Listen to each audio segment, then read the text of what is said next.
Hello friends, ఈసారి లోక్సభ ఎన్నికల చర్చ అంతా అంశాల మీద కాకుండా అంకెల మీదనే జరుగుతున్న విషయం అందరికీ తెలిసిందే. మామూలుగా అయితే 10 ఏళ్లు అధికారంలో ఉన్న ప్రభుత్వం సాధించిన ప్రగతి, పెరిగిపోయిన నిరుద్యోగం, పేదరికం గురించి మాట్లాడాలి. బట్ ఈసారి వాటి గురించి పెద్దగా ఎవరూ మాట్లాడలేదు. ప్రధానమైన చర్చ అంతా ఈసారి భారతీయ జనతా పార్టీకి, ఎన్డీఏకి వాళ్ళు చెప్పుకున్నట్టుగా 400 సీట్లు వస్తాయా రావా అన్న దాని చుట్టూ జరిగింది. తెలంగాణ ముఖ్యమంత్రి రేవంత్ రెడ్డి చేసిన ప్రకటన ఈ అంకెల చర్చని మరొక మలుపు తిప్పింది. ఆయన ఒక నేషనల్ మీడియాతో మాట్లాడుతూ కాంగ్రెస్కి 125 సీట్లు వచ్చినా చాలు ఇండియా అలయన్స్ ప్రభుత్వాన్ని ఏర్పాటు చేస్తుంది అన్నారు. If BJP wants to form the government, they need 250 plus. If Congress wants to form the government, 125 is more than enough for Congress party. దాంతో చర్చ అంతా కూడా, ముఖ్యంగా నేషనల్ మీడియా చర్చ అంతా కూడా 125 సీట్లతో కాంగ్రెస్ పార్టీ ఎట్లా అధికారంలోకి వస్తుంది అనే దాని చుట్టూ తిరగటం మొదలైంది. అయితే దీనికి మరింత ఆసక్తికరమైన అడిషన్ ఇచ్చారు the Print editor Shekhar Gupta. The Print editor Shekhar Gupta దానికి ముందు ఇండియన్ ఎక్స్ప్రెస్లో చాలా కాలం పనిచేశారు, ఎడిటర్గా ఉన్నారు. ఆ తర్వాత ది ప్రింట్ అనే వెబ్సైట్, దాంతోపాటుగా యూట్యూబ్ ఛానల్ కూడా నడుపుతున్నారు. కానీ ఆయన పూర్తిగా భారతీయ జనతా పార్టీ పక్షపాతి. బట్ ఆయన ఏమంటున్నారంటే 120 కాదు, అసలు కాంగ్రెస్కి 90 వచ్చినా చాలు అవుతాయి అంటున్నారు. ఆయన నేషనల్ ఇంట్రెస్ట్ పేరుతో రాస్తున్న కాలంలోనూ యూట్యూబ్ వీడియోలో కూడా దీన్ని ఎక్స్ప్లెయిన్ చేశారు. Any seats Congress party can win back will strain the BJP's final tally. It doesn't need 125 when 90 is enough.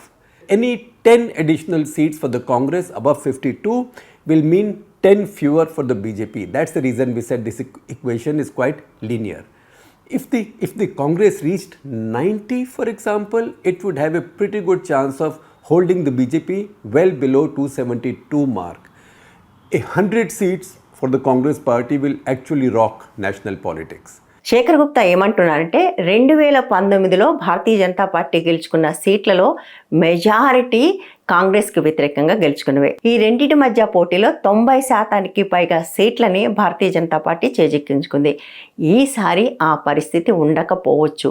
Congress party ఈ ప్రస్తుతం ఉన్న 52 నుంచి గెలుచుకునే ప్రతి సీటు కూడా భారతీయ జనతా పార్టీ నుంచే గెలుచుకునే అవకాశం ఉంది. అంటే భారతీయ జనతా పార్టీ అదనంగా ఒక 40 సీట్లలో కాంగ్రెస్ పార్టీ మీద ఓడిపోతే మొత్తం కథ మారిపోయే అవకాశం ఉంది అని ఆయన అంటున్నారు. 40 సీట్లు ఓడిపోతే మొట్టమొదట భారతీయ జనతా పార్టీకి అబ్సల్యూట్ మెజారిటీ ఉండదు. అంటే 250 సీట్లు వచ్చినప్పటికీ కూడా అబ్సల్యూట్ మెజారిటీ ఉండదు. కాంగ్రెస్ 125 కాదు 100 ఉన్నప్పటికీ కూడా ఇది కీలకమైన నిర్ణయాలు చేయగలిగే స్థితిలో ఉంటుంది అని అంటారు. ఎందుకు అంటే భారతీయ జనతా పార్టీకి ప్రస్తుతం పెద్దగా దేశంలో మిత్రపక్షాలు లేరు. గత 10 సంవత్సరాల్లో భారతదేశంలో ఉన్న ప్రతి ప్రాంతీయ పార్టీని ఏదో రకంగా దెబ్బకొట్టే ప్రయత్నం చేసింది భారతీయ జనతా పార్టీ. ఆంధ్రప్రదేశ్లో తెలుగుదేశం పార్టీ, చంద్రబాబు నాయుడు, బీహార్లో నితీష్ కుమార్ తప్ప పెద్దగా ఎవరు మిత్రులు లేని పరిస్థితిలో భారతీయ జనతా పార్టీ ఉంది. వేరే వాళ్ళు ఎవరు పెద్దగా చెప్పుకోదగిన వాళ్ళు కూడా కాదు. At the same time Congress పార్టీకి చాలామంది మిత్రులు ఉన్నారు. అందుకోసమే రేవంత్ రెడ్డి మరొక మాట కూడా అన్నాడు, మాకున్న స్నేహితులు, ఆ స్నేహితులకు మా పట్ల ఉన్న కాన్ఫిడెన్స్ భారతీయ జనతా పార్టీకి లేదు అని. We have our own friends and confidence, where BJP doesn't have that friends or confidence. If they are not going to get magic figure, they are not going to form the government. Bharatiya Janata పార్టీకి majority లేకపోతే వాళ్ళని ఒడ్డెక్కించే స్నేహితులు ఉంటారా అనేది ప్రశ్న. అసలు majority లేకుండా పోయే పరిస్థితి వస్తుందా అన్నది ముందు చూద్దాం. గత ఎన్నికల్లో భారతీయ జనతా పార్టీకి వచ్చింది 303 సీట్లు. ముందే చెప్పాను కదా, ఇవన్నీ ప్రధానంగా వాళ్ళు కాంగ్రెస్ మీదనే గెలుచుకున్నారు.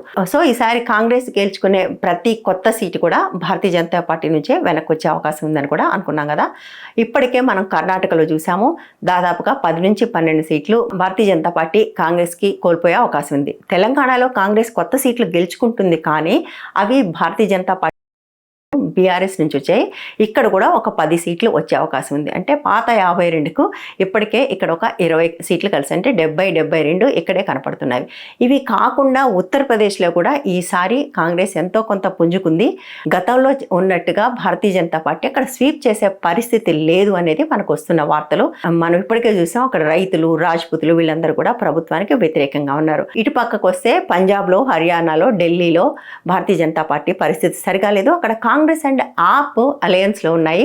ఇవి రెండు పార్టీలు కలిసి ఉండటము, కేజ్రీవాల్ పట్ల సింపతి పెరగటం వల్ల అక్కడ కూడా ఈ రెండు పార్టీలు స్వీప్ చేస్తాయనే మాట వింటున్నాం. ఇకపోతే మహారాష్ట్రకు వస్తే, మహారాష్ట్రలో గతంలో శివసేనతో అలయన్స్లో భారతీయ జనతా పార్టీ సీట్లు గెలుచుకుంది. బట్ ఆ శివసేన రెండు ముక్కలైపోయి ఉద్ధవ్ ఠాక్రే పట్ల విపరీతమైన సానుభూతి పెరిగిందనే వార్తలు వింటున్నాం. ఇప్పటివరకు జరిగిన ఎన్నికల్లో మహారాష్ట్రలో ఇండియా అలయన్స్దే పై చేయిగా ఉందని కూడా వింటున్నాం. సో ఇక్కడ కూడా కొన్ని సీట్లు భారతీయ జనతా పార్టీ కోల్పోయే అవకాశం ఉంటుంది. మధ్యప్రదేశ్లో కూడా ఇంతకు ముందులాగా స్వీప్ చేసే అవకాశం లేదు అనే వార్తలు వింటున్నాం. అక్కడ కూడా కొన్ని సీట్లు పోయే అవకాశం ఉంది.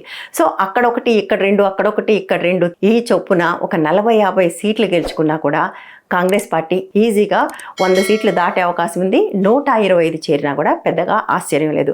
At the same time Bharatiya Janata party పూర్తిగా పడిపోకపోవచ్చు.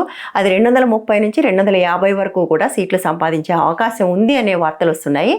అయినప్పటికీ కూడా కాంగ్రెస్కే అడ్వాంటేజ్ ఉంటుంది అనేది పరిశీలకులు చెప్తున్నారు. శేఖర్ గుప్తా కూడా చెప్తున్నారు. ఆయన దానికి చెప్తున్న ఉదాహరణ ఏంటంటే 2004లో అటు భారతీయ జనతా పార్టీ ఇటు కాంగ్రెస్ దాదాపుగా సరి సమానంగా సీట్లు సంపాదించుకున్నాయి. రెండు కూడా 150 మార్కు దాటలేదు, 130-140 దగ్గరే ఉన్నాయి.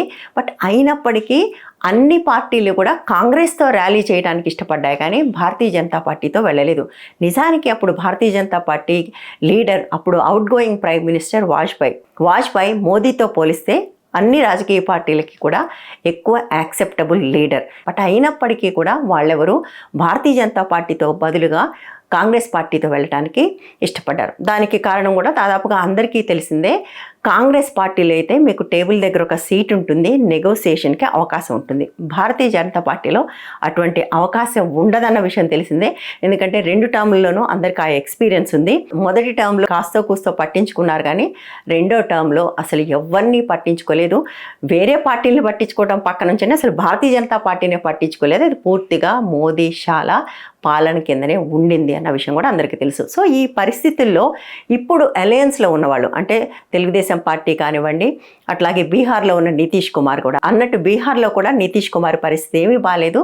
నితీష్ కుమార్తో అలయన్స్ పెట్టుకుంటే భారతీయ జనతా పార్టీ పరిస్థితి కూడా ఏమీ బాలేదని లాలూ ప్రసాద్ యాదవ్ కొడుకు తేజస్వి యాదవ్కి విపరీతంగా క్రేజ్ కూడా పెరిగిందనే వార్తలు వింటున్నాం. సో బీహార్లో కూడా గతంలో వచ్చిన సీట్లు వచ్చే అవకాశం లేదు. నితీష్ కుమార్ భారతీయ జనతా పార్టీని కాపాడే పరిస్థితిలో కూడా లేడు.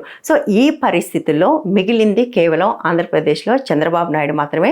చంద్రబాబు నాయుడు అలయన్స్ కూడా చాలా మందికి తెలుసు, పార్టీలోనే అనేక మందికి ఇష్టం లేకుండా ఒక రకంగా బలవంతపు అలయన్స్ అది. సో ఈ నేపథ్యంలో భారతీయ జనతా పార్టీకి పెద్దగా స్నేహితులు ఎవరు లేరు.